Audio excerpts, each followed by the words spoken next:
There are numerous ways our elections are unfair and our politicians unrepresentative of our actual political views.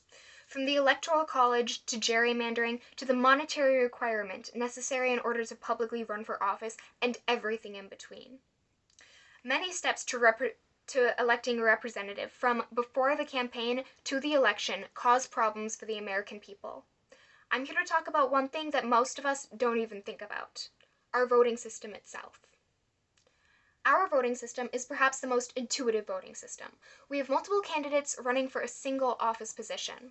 Voters cast a single vote for their most preferred candidate, and the candidate with the most votes wins the election. This system is simple and easy to employ, but does it fairly represent our views as a nation? Think about the following scenario. Let's say that we have candidates A and C on opposite ends of the political spectrum. If 60% of voters prefer candidate A and 40% prefer candidate C, A would win with 60% of the votes by a majority. Now let's introduce candidate B. Let's say that B has very similar political views to candidate A. You would think that with two candidates running, that 60% of voters would have a better chance of winning, right? Wrong. What actually happens is voters are split between preferring candidates A and B. A ends up with only 30% of the votes, B also ends up with only 30% of the votes, and C ends up with 40% of the votes, winning on a plurality.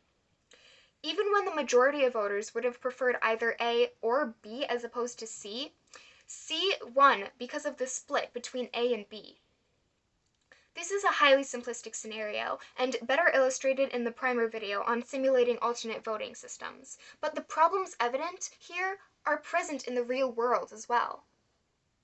Our current plurality voting system, commonly known as first past the post, results in a system in which the only way for each party to maximize their chances of winning is to endorse one and only one candidate to whom all of their resources are allocated.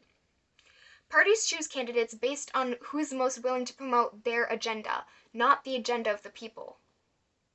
The inevitable result is not only a two-party system, but two-candidate elections, even when people would prefer having a less extreme candidate. Even with multiple candidates running and receiving adequate resources for their campaign, voters could be incentivized to vote for a candidate they prefer less in order to tally enough votes to beat the opposition.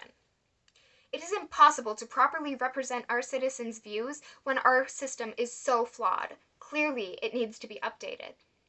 Thankfully, there are many alternative voting systems designed to be more fair and representative than plurality voting. Each of these systems has their own flaws, but as we go through them, the scale to which plurality voting is failing us as a nation becomes evident in comparison. One logical step towards more fair elections would be to allow voters to cast more than one vote. Thus, one proposed solution is approval voting. Voters cast a vote for whichever candidate they approve of, however many that may be. The votes are then tallied, and again, the candidate with the most votes wins.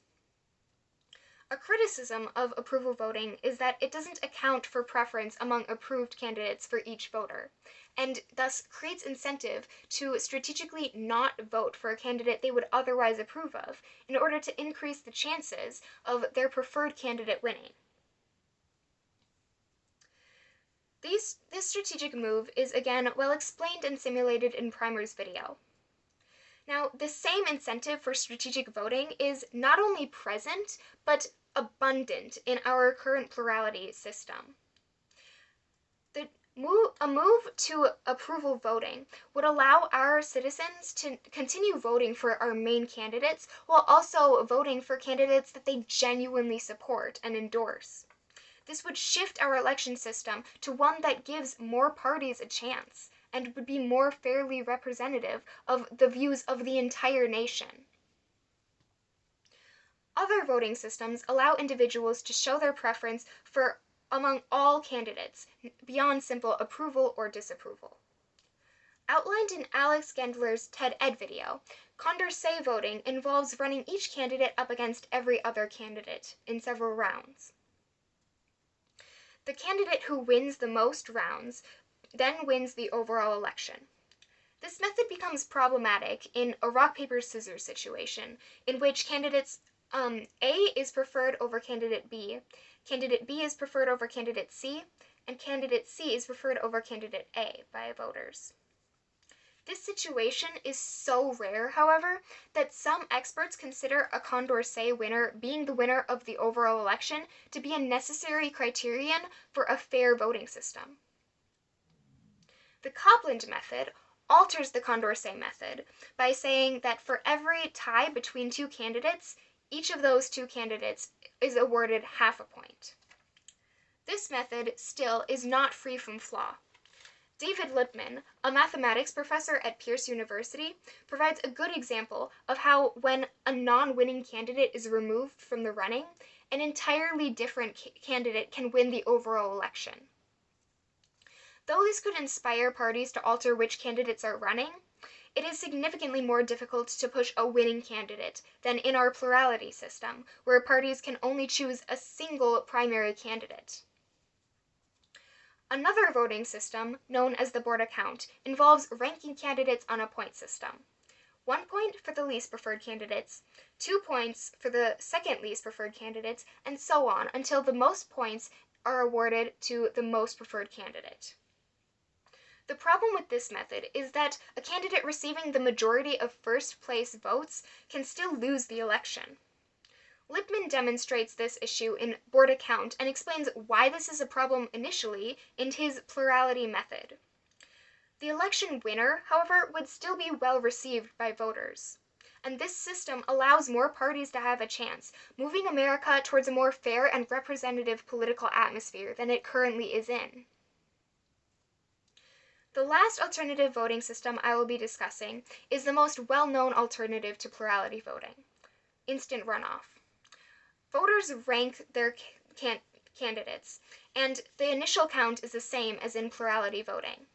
The twist occurs when the last placed candidate is removed from the running, and all of the voters who voted for the removed candidates then have their votes assigned to their second choices. The votes are recounted, and the process continues, removing candidates and shifting votes until a candidate receives the majority of votes. The winning candidate will then be the preferred candidate among all those remaining by the majority of voters. This system still isn't perfect, as there exists a similar effect to in plurality voting. Voters could still be incentivized to vote for their less preferred candidate in order to allow that candidate to pass elimination and win the overall election. This is shown well in Primer's video. Comparing plurality voting to instant runoff has drastically reduced incentivization to vote for less preferred candidates, even though there is still some incentivization.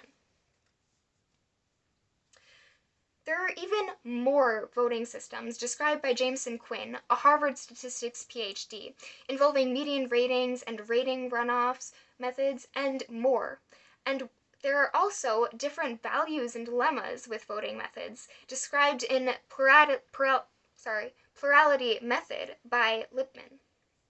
Each of these systems has their own flaws, and experts believe there is no way to create an inherently unflawed system.